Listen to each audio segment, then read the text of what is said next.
The next topic is tangent galvanometer.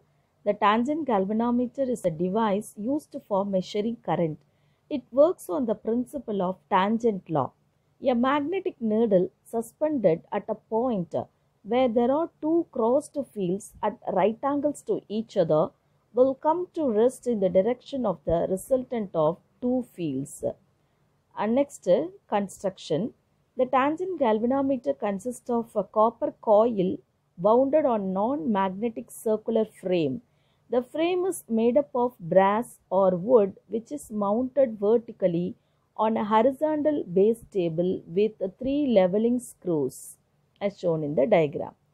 And at the center of the turntable, a small upright projection is seen on which a compass box is placed. A compass box consists of a small magnetic needle which is pivoted at the center. A thin aluminum pointer is attached to the magnetic needle normally and moves over a circular scale. The circular scale is divided into four quadrants and graduated in degrees which are used to measure the deflection of aluminum pointer on the circular degree scale. In order to avoid the parallax error in measurement, a mirror is placed below the aluminum pointer. Here some precautions are there. All the nearby magnets and magnetic materials are kept away from the instrument. Using split level, the leveling screws are adjusted.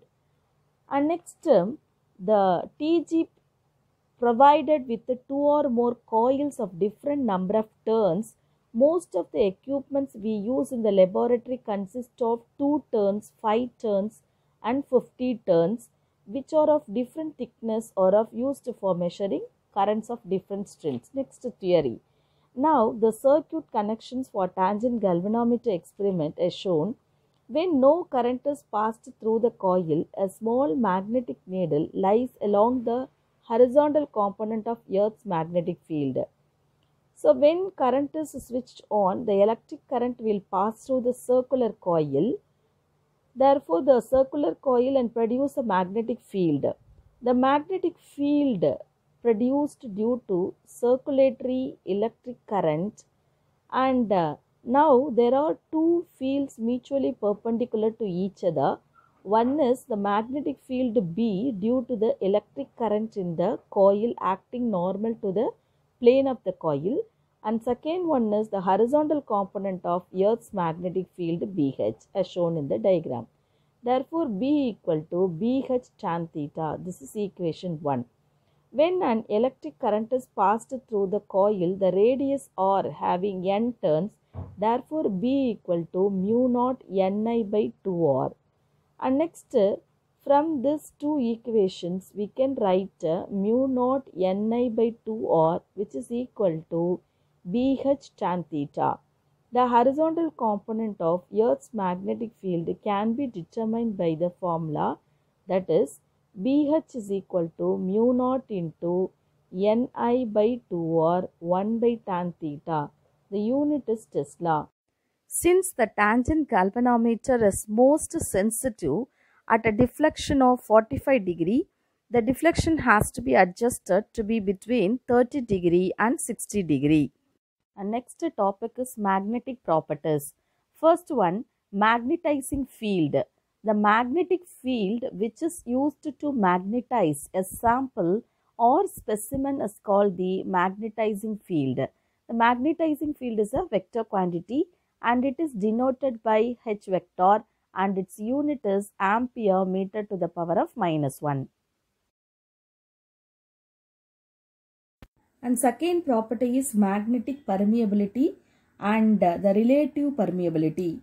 The measure of ability of the material to allow the passage of magnetic field lines through it, or the measure of the capacity of the substance to take magnetization, or the degree of penetration of magnetic field through the substance. This is known as magnetic permeability and which is denoted by the letter mu naught.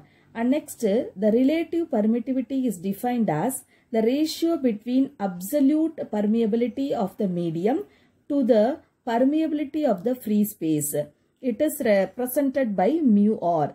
Therefore, mu r equal to mu by mu naught. And third topic is intensity of magnetization. Suppose some material which is kept in external magnetic field, the atomic dipoles are created and hence they try to align partially or fully along the direction of the electric field. The net magnetic moment per unit volume of the material is known as intensity of magnetization or magnetization vector or magnetization. It is a vector quantity and mathematically we can write it as m vector equal to magnetic moment by volume, which is equal to L by V into Pm vector. Here the SI unit is ampere meter to the power of -1.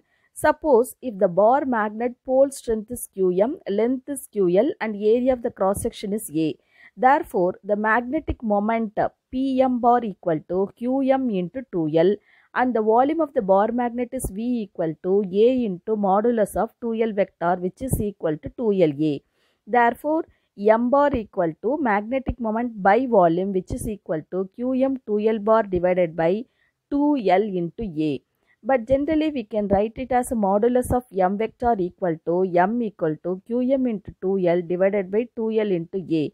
Here 2L cancels, okay, so we can write M equal to Qm divided by A. So generally, for bar magnet, the intensity of magnetization is defined as pole strength per unit area. And fourth topic is magnetic induction or total magnetic field.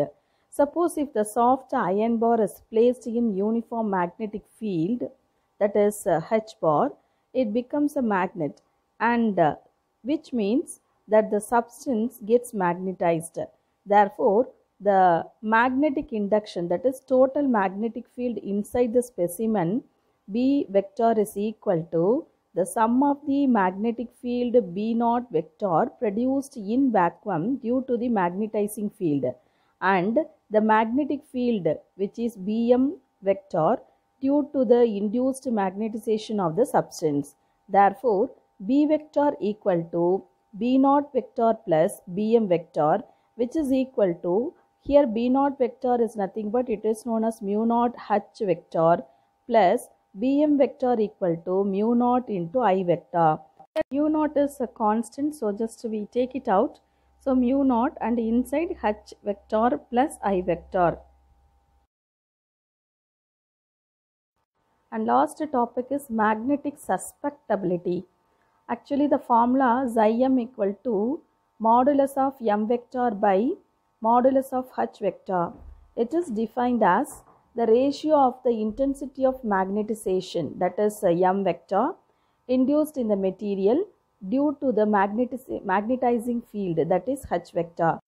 It is a dimensionless quantity.